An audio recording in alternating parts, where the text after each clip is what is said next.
Здравейте, госпожо Бойджиева. Много ни е приятна срещата с вас.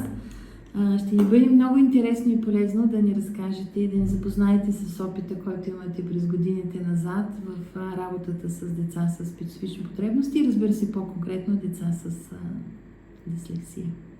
Здравейте, на мен също ми е приятно. Аз не съм специалист в тази област. Всъщност съм филолог, завършила съм българска филология, имам защитен докторат в областта на съвременния български език, но практиката ме изблъсква с тези деца.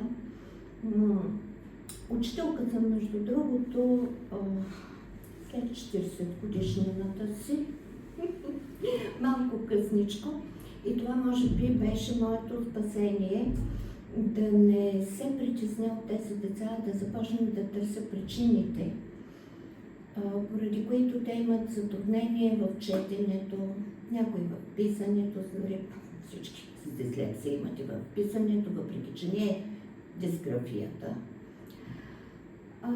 Така че от това е опита ми, от конкретната ми работа с тях. Преди години бях много удивена, когато в България за първи път ми се случи, дойде дете, което беше много интелигентно. Рисуваше прекрасно. Когато говорихме, беше невероятно интересно.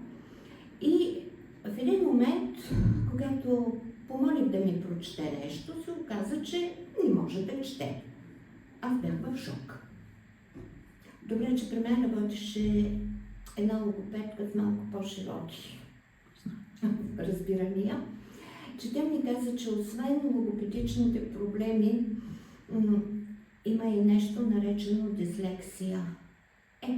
Заинтересувах се и започна голямото ровене. Открих човек, който може да каже дали това е дислексия или не. Страхувам се да използвам думата диагностициран, защото това не е заболяване. Аз съм убедена в това. Може би да определи дали това е дете с дислексия или не, и така започне всичко. Благодаря ви. Дали имате поглед за опита, затруднение на преподаватели, на ваши колеги в работата им в училищна среда? Ще бъда честна. Аз мисля, че колегите нямат затруднения. Затрудненията са за детето и родителите.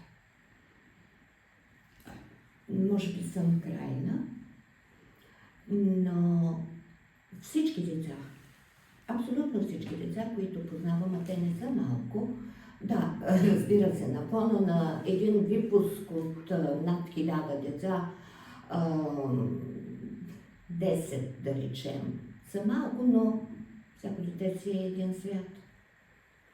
Всички деца, които идват тук, идват потиснати, че са глупави, че не могат, че не стават за нищо, че трябва да намерят начин да се занимават с тях психолози, психиатри дори.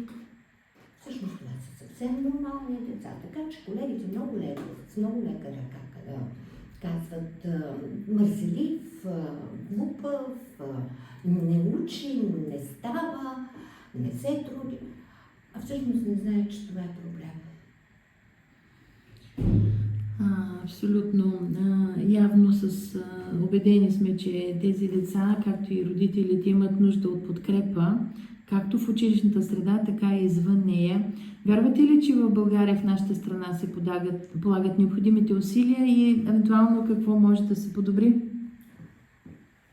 Не вярвам. Не се полагат. Аз преди време като човек направих опит да помогна на родители на такива деца. Направих една специализирана мини занималния. Между другото, аз мисля, че това е начина. Знам за шрифт, че има специален. Това е прекрасно.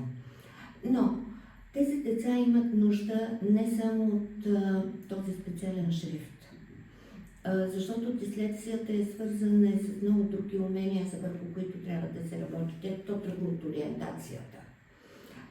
Тези деца могат да имат вместо тази училищна занималния, в която така или иначе е безполезно да ходят, да имат специализирани занимални в училищата. Може да бъдат за няколко училища на едно място и да не са само деца с дислексия. Да бъдат и други. Т.е. те да бъдат хем в нормалната, както казваме, среда, въпреки че аз не знам кое е нормално, кое е ненормално. И едновременно с това да имат една подпомагаща ги среда. С дейности, които да им помагат да преодоляват дислексията. Моята занималния се провали по финансови причини. Скъпо е удоволствието да помагаш на тези деца, но е задължително. Благодаря ви много. Бъдете здрава. Благодаря.